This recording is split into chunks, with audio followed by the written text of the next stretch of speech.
오늘 봉독한 출애굽기 13장 17절로 22절까지의 말씀을 가지고 우리가 걷는 광야 길이란 제목으로 하나님의 말씀 선포합니다. 한번 따라서 합시다. 우리가 걷는 광야 길. 우리가 영화를 보면 그 영화를 만든 제작사의 이름들이 나오게 됩니다. 미국의 대표적인 영화사 중에 하나인 파라마운트 픽처스라고 하는 영화사가 있습니다. 이렇게 높은 산 정상이 있고 또 별이 그려져 있고 파라마운트 픽처스라고 하는 영어로 되어 있는 그런 회사이지요. 그 회사에 1992년부터 2005년까지 CEO를 지낸 쉐리 랜싱이라고 하는 사람이 있습니다. 그는 늘 밑바닥에서부터 많은 수고를 해서 마지막 회장 자리에 이르기까지 올라온 입지전적의 인물이었습니다. 그 회장의 유명한 좌우명이 있습니다. 그는 이렇게 이야기합니다. 과정을 즐겨라. 그리고 성공을 염려하지 마라. 과정보다는 결과에 집착해 있는 오늘 우리에게 아마 큰 울림을 주는 말이라 생각되어집니다. 결과는 하나님께 맡기는 것이고 하나님께서 그 결과를 이루시는 분이심을 고백할 때 우리는 우리의 과정을 즐길 수 있고 현재의 과정에 최선을 다하며 살아갈 수가 있습니다. 우리가 2024년도 새해가 되면서 성경 일독을 시작했습니다. 2주 동안 여러분들이 힘들게 달려오셨습니다. 창세기를 끝냈습니다. 이제 이번 주에 출애굽기가 시작됩니다. 오늘 본문의 말씀은 이스라엘 백성들이 애굽에서 나오는 과정의 말씀이지요. 우리가 잘 아는 것처럼 이스라엘 백성들은 400년 동안 애굽의 종으로 살았습니다. 노예였던 그들을 하나님께서는 구원하시고 하나님이 약속하신 젖과 꿀이 흐르는 가나안 땅으로 가도록 인도하시게 되지요. 그러나 우리가 잘 아는 것처럼 애굽에서 가나안 땅으로는 직선거리로 약 일주일이면 갈 수 있는 길입니다. 그럼에도 불구하고 그들은 광야에서 40년을 헤매고 다닐 수밖에 없었습니다. 하나님 왜 이스라엘 백성들을 그 40년 광야의 길을 걷게 하셨을까요? 그리고 우리가 봉독한 13장 말고 14장에서는 이제 홍해 바다를 건너는 사건이 나오게 됩니다. 굳이 홍해 바다를 건너지 않고도 가나안 땅으로 갈 수가 있었음에도 불구하고 하나님께서는 그 지름길, 빠른 길보다는 오히려 더 험한 길, 광야의 길로 이스라엘 백성들을 인도하시고 그리고 홍해를 건너게 하셨습니다. 만약 우리의 눈앞에 홍해가 펼쳐지고 있다면 우리는 어떤 마음이 들까요? 앞에는 바다로 건널 수가 없습니다. 뒤에는 애굽 군대가 달려오는 말바굽 소리가 들려옵니다. 진퇴양난입니다. 여기서 다 죽게 되었다라고 원망할 수밖에 없을 것입니다. 하나님께서는 이스라엘 백성들을 왜 이렇게 광야의 길로 그들을 내몰으셨을까요? 40일이면 충분히 갈 수 있는 길, 아니 일주일이면 지름길로 가면 갈 수 있는 그 길을 40년 동안 걸릴 수밖에 없었습니다. 그 길을 통해서 하나님은 오늘 우리에게 무엇을 말씀하고 계실까요? 먼저 17절 말씀에 보면 이렇게 말씀하고 있습니다. 바로가 백성을 보낸 후에 블레셋 사람의 땅의 길은 가까운지라도, 바로가 이스라엘 백성들을 가라고 명령한 후에 이스라엘 백성들이 블레셋 사람들이 사는 땅으로 가는 길은 가까워요. 그런데 17절 하반절에 보면 뭐라고요? 하나님이 그들을 그 길로 인도하지 아니하셨다는 거예요. 빠른 길, 지름길, 그리고 빨리 갈 수 있는 길로 인도하지 아니하시고 어떻게 하셨어요?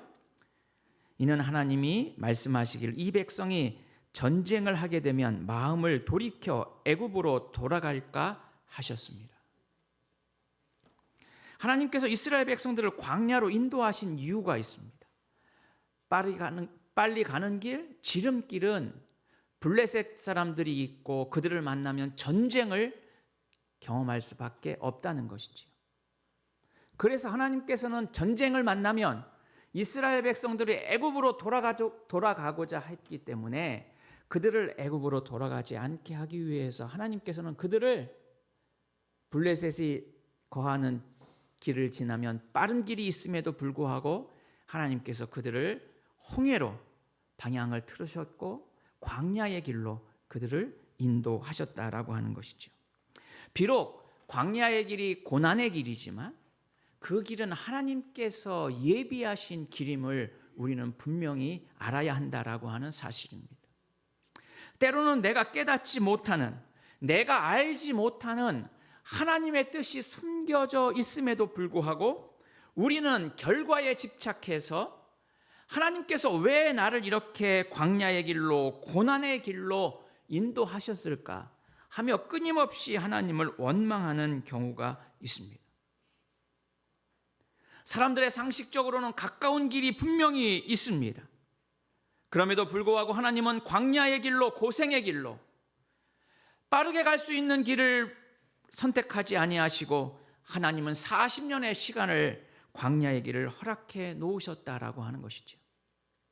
여러분, 우리의 삶이 때로는 광야의 길을 가는 고난의 길이라 할지라도 그 길이 하나님께서 나를 위해서 예비하신 길임을 우리는 분명히 알아야 한다라고 하는 사실이지요. 이스라엘 백성들이 광야에서 나와서 첫 번째 맞는 고난은 홍해바다였습니다. 14절 말씀이죠. 홍해, 그 홍해를 건넙니다.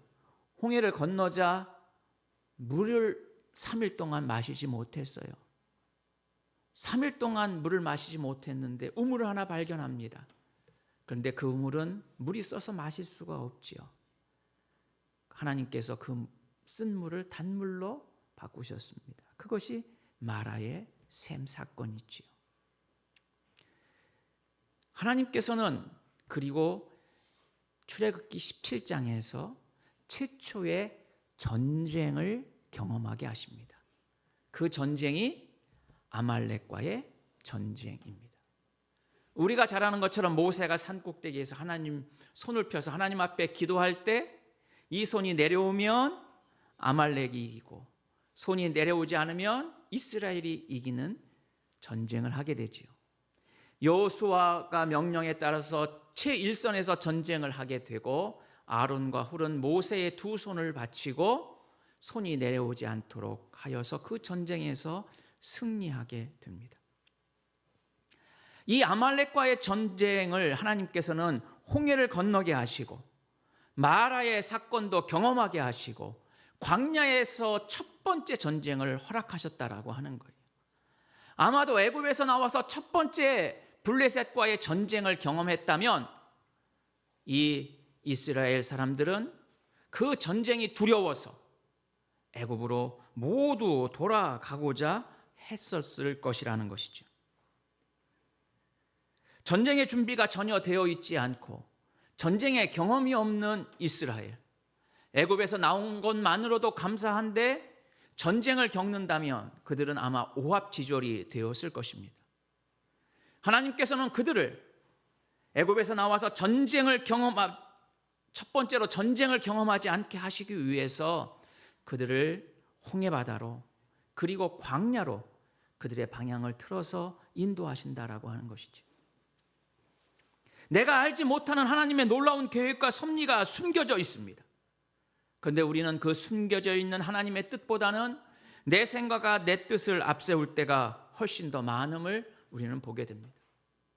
하나님께서는 우리가 감당할 수 있을 만큼의 시험만 허락해 주시는 줄로 믿습니다. 이스라엘 백성들이 감당하도록 하기 위해서, 그리고 광야에서 긴 시간이지만 그들이 하나님의 백성으로 거듭나도록 하기 위해서 하나님은 그들을 광야의 길로 인도하셨다라고 하는 사실입니다. 사랑하는 성도 여러분, 때로는 우리의 걸음이 광야의 길일 수도 있습니다. 우리의 걸음이 쉽고 편안한 길이 아닐 수도 있습니다. 돌아가는 것 같고 고난의 길이고 험난한 길인 것 같지만 그 길은 하나님께서 예비하신 은혜의 길인 줄로 믿습니다. 우리가 하나님의 숨겨시고 하나님이 계획하신 그 하나님의 뜻을 따라 살아갈 때 우리는 승리하는 삶을 살게 되는 것이지요. 이스라엘 백성들이 그 광야의 길을, 그리고 주님이 예비하신 그 길을 갈 수 있었던 이유는 무엇일까요? 19절 말씀에 보면 모세는 요셉의 유고를 가지고 나왔습니다. 요셉은 창세기 50장에 애굽에서 총리로 살다 죽죠. 그가 죽은 후에 유언을 남깁니다. 뭐라고요? 내 유고를 내 고향 땅으로 가지고 가라고요. 수많은 시간이 지났음에도 불구하고 모세는 요셉의 유언을 따라 요셉의 유고를 들고 가나안 땅을 향해 가기 시작합니다. 요셉의 유골이 없었다면 아마도 이스라엘 백성들은 가나안 땅을 향해 가는 표대, 가나안 땅을 향해 가는 그 약속을 쉽게도 잃어버렸을 것입니다. 사랑하는 성도 여러분, 때로는 우리의 길이 고난의 길이지만, 광야의 길이지만 하나님께서 예비해 놓으셨기에 하나님이 우리에게 주신 약속의 말씀을 믿고 살아갈 때 우리는 그 길을 담대하게 걸어가는 우리의 복된 삶이 될 줄로 믿습니다.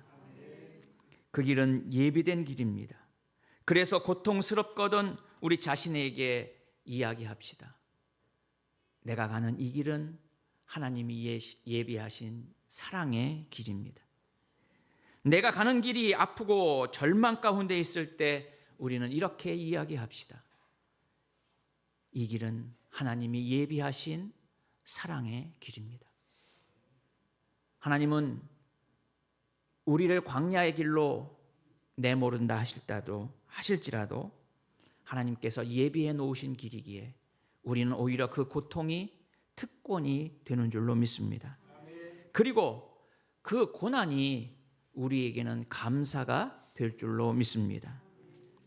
두 번째로 하나님이 우리가 걷는 광야의 길은 우리가 광야의 길을 통해서 배우도록 훈련받게 하기 위해서 이스라엘 백성들을 광야의 길로 모르셨고, 그리고 우리를 광야의 길을 걷게 하신다라고 하는 사실이지요. 17절 말씀의 하반절에 이 백성이 전쟁을 하게 되면 마음을 돌이켜 애굽으로 돌아갈까 하셨습니다. 이스라엘 백성들은 작은 고난, 어려움이 오면 나타나는 첫 번째 증상이 뭐예요? 애굽으로 돌아가자는 거예요. 그들의 마음이 가나안 땅을 향해 가야지 되는데 그 마음이 돌아서 어디로요? 애굽으로 가자는 거죠. 그 마음이 바뀌어서 마음의 방향이 가나안 땅을 향해 가야 되는데 그 마음의 방향이 바뀌어서 애굽으로 향합니다. 그러니 가나안 땅으로 인도하신 하나님의 뜻에 배치되죠. 가나안 땅으로 이끌고 나가는 모세가 원망스럽죠. 그 마음을 돌이키기 때문에 그들은 불평이 일어날 수밖에 없습니다.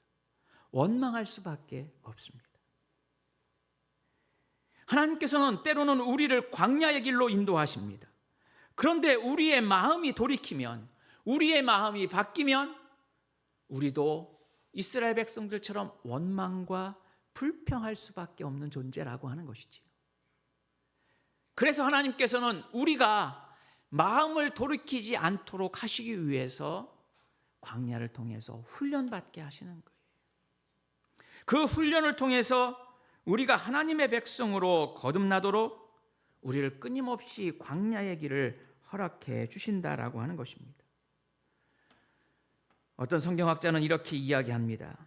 이스라엘 백성이 애굽을 빠져나온 데는 하루면 충분했다. 그러나 이스라엘 백성 안에 있는 애굽의 마음을 빼내는 데는 40년이 필요했다. 어쩌면 우리가 하나님의 자녀로 사는 것은 한순간에 우리의 신앙의 고백과 결단으로 살아갈 수 있지만 하나님 자녀답게 살아가기 위해서는 어쩌면 40년의 광야 시간이 필요할 수도 있습니다. 그래서 하나님은 우리를 훈련시키고 우리를 연단시키기 위해서 우리를 광야의 길로 인도하시고 있다라고 하는 것이죠. 내가 지금 걷는 길이 광야의 길이라고 생각되어지는 순간 이렇게 고백합시다. 하나님은 나를 지금 훈련시키신다. 하나님은 나를 더욱더 강하게 만드신다. 나는 이 광야를 지나 하나님이 약속하신 가나안 땅을 향해 나아가리라.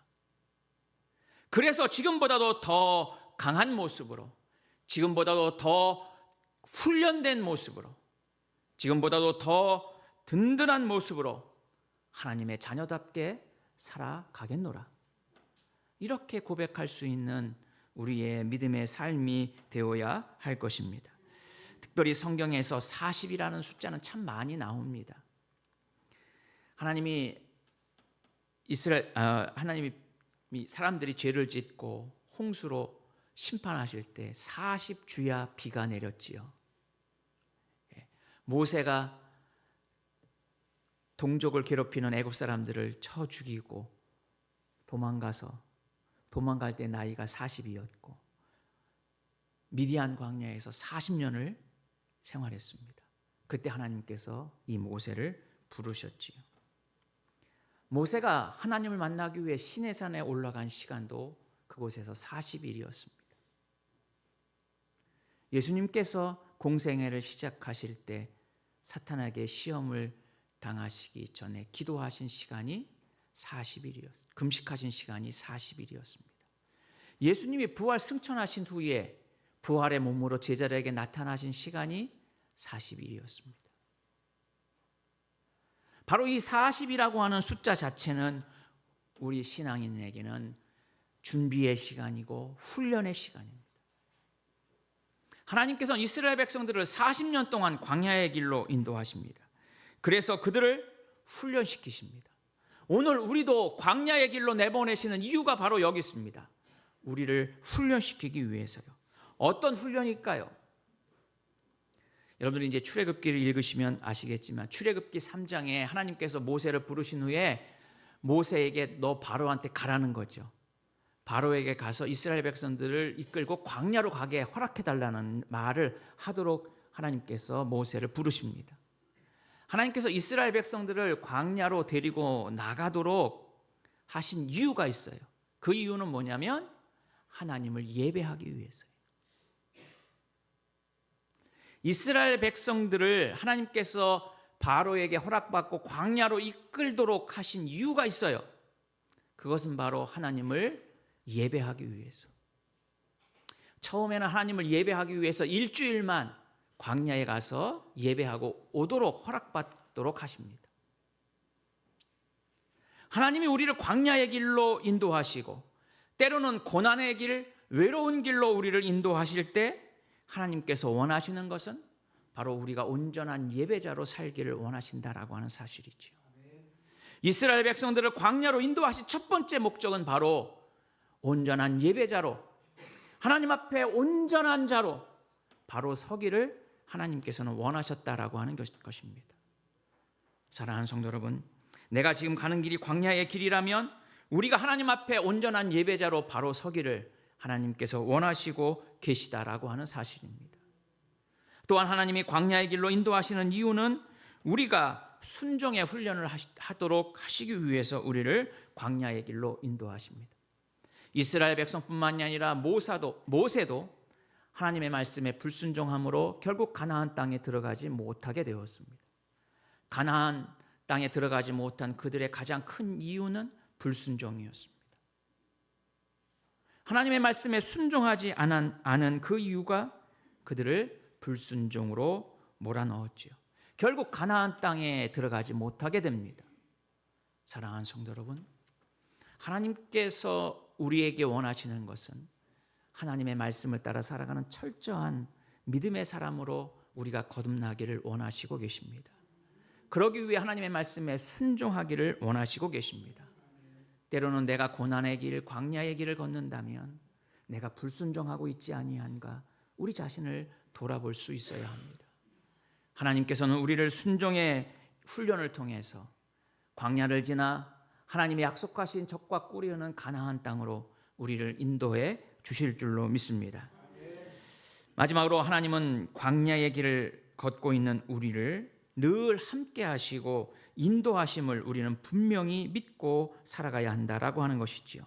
21절과 22절 말씀에 이렇게 말씀합니다. 여호와께서 그들 앞에서 가시며 낮에는 구름 기둥으로 그들의 길을 인도하시고 밤에는 불 기둥으로 그들을 비추어 낮이나 밤이나 진행하게 하셨다. 자, 여기서 두 단어가 있습니다.